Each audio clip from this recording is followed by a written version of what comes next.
жана анын өкүл баласы Дербиш Нуркалыйлардын заказы менен кылмыш козголгон. Ал кылмыш ишинде сен жактаган кандидат жогору жактан добро албаган деп Шакиевдин заказы менен ага БШКга кайрылуу жөнөтүшкөн. БШК аны негизсиз деп булардын кайрылуу четке калып анын кандидатурасын албай койгон. Мени болсо жалгандан бирөөлөрдү алып барып коркутушуп, диктофонго бир нерселерди жазгызып, Нургазы мынчадан айлык берейин деп айткан негизип туруп эле ошонун негизинде кылмыш иш козгошуп койгон. Ал өздөрү болсо каалаган аксыны каалагандай калчап кам болуп, мына Өлөң булакта асфальт жолду мыйзамсыз эле Шакиев салып берет деп асфальт жолду буздуруп, былтыртан бери мына жол бузулуп талкаланып жатат.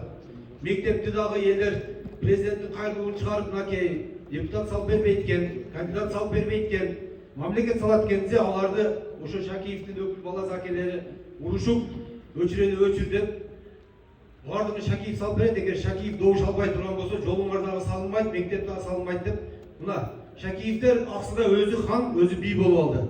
Шакиевдер мынакей жыргал иниси кафеден чалкалап чыкса, аркасынан мына акимибиз, зам аким, аппарат жетекчи ээрчип чыгат, бирге чай ичишет. Жыргал келип туруп, башка кандидаттар эл менен жолугушса, жыргал кечинде администрацияга элди чогулушкула. Администрацияда приказды берет, ушундай кыласыңар деп.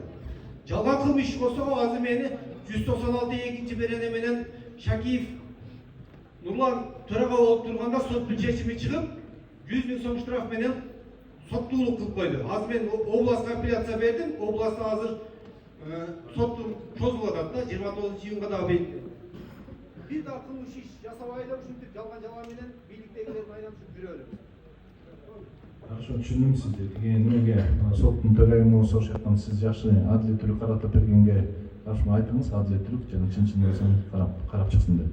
Анан кийинки маселеңиз болсо, жанагындай тиги арызыңыз болсо, ауыл прокурорго берип арызын жазыңыз. Кандай дооматтарыңыз бар экен, ушунун баардыгын ауыл прокурорубуз кабыл алат. Биринчи микрофонго көтөргөндө. Тастыкталбастан азыр айткан сөзүңөр дагы бир иш козголот. Себеби дегенде Конституцияда 116 берене сиздин укугуңар болсо, Уголовный кодексте, кылмыш жаза кодексинде 450дөн көп. Демек, укуктан жоопкерчилик көбүрөөк.